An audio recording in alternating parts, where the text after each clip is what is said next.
स्थित था।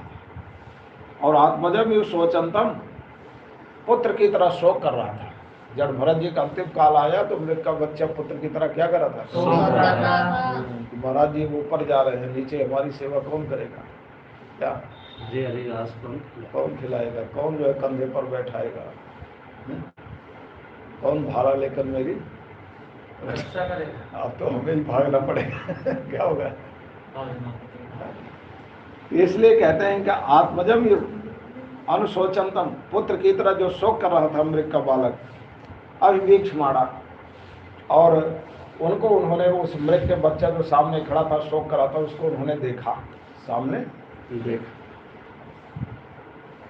मृग ये अभिनिवेशित मन है, और कहते हैं उनका मन मृग में ही अभिनिवेशित माने आसक्त हो गया। उस समय बोल तो नहीं पा रहे थे लेकिन मन में यही चल रहा था मेरे बाद इसका बेचारे क्या होगा, कैसे होगा, यही सब सोच रहे थे। तो मृग में आसक्त मन, विसृज्य लोकम इमम, और फिर उन्होंने इमम लोकम माने, लोकम करते देहम, किस देह को विसृज माने त्याग करके, सह मृगेण कलेवरम मृतम, कहते हैं कि मृग के शरीर, जो मृग के साथ कहते हैं कि कलेवरम मृतम, उनका शरीर मर गया, नष्ट हो गया। इसका मतलब मृग भी उनके साथ छूट गया है। मृग का शरीर भी उसके, मृग भी उन्हीं के साथ क्या हो गया? बस लिखा है ना कि मृग मृगेण सह कलेवरम मृतम, तो मृग के साथ उनका शरीर जो कलेवर माने शरीर था, मृग का शरीर भी नष्ट हो गया, वो भी मर गया। तो ये तो मृग बने, और वो जो मृग मरा तो वो जो है राजा रघुगण बन गया। क्या बन गया? राजा रघुगण।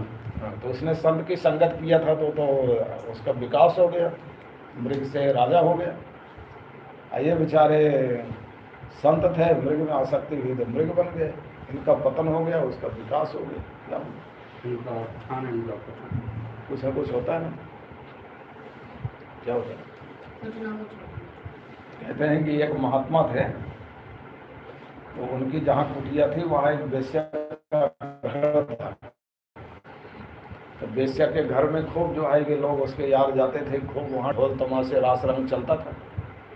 और महात्मा जी यहाँ बैठे, तो लेकिन वो वेश्या संत का चिंतन करती थी। वो कहती भगवान ने हमको क्या जीवन दिया, जन्म दिया,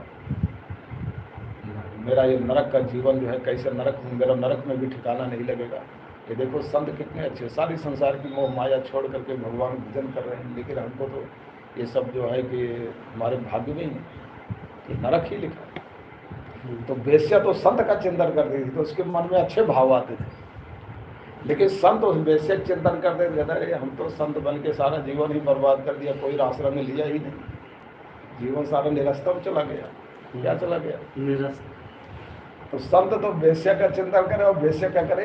संत का चिंतन। तो वेश्या संत का चिंतन करे तो उसके अंदर अच्छे भाव आ रहे हैं, और संत उस वेश्या चिंतन करे तो उसके अंदर उनके मन में क्या आ रहा है?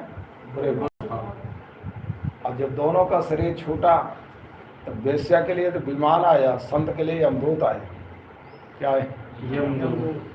तो जब संत के पास यमदूत आए, इतने बड़े बड़े वो लेकर के, क्या पास भाला, इतने बड़े बड़े दांत आए, तो बोले तुम लोग कौन हो? बोले हम यमदूत हैं। बोले यहाँ क्यों आए हो? हमारे संत के पास तुम आए? बोले हाँ आपके पास ही आए, आपको ले चलने के लिए। बोले तुम भूल गए हो बेशक पास? बोले नहीं बेशक पास नहीं, उसके लिए विमान आया, क्या आपके लिए आया? ये संग का प्रभाव है।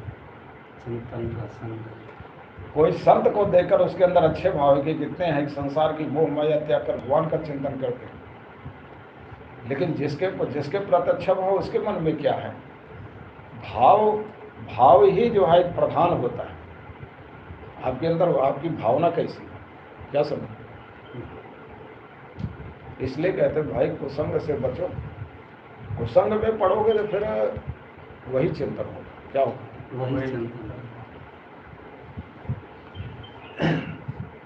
इसलिए यहाँ पर वो जो मृग का बच्चा था उसने तो संत का दर्शन किया, तो वो तो राजा बन गया, पशु से मनुष्य बना, और मनुष्य में भी छोटा मोटा नहीं, राजा हो गया।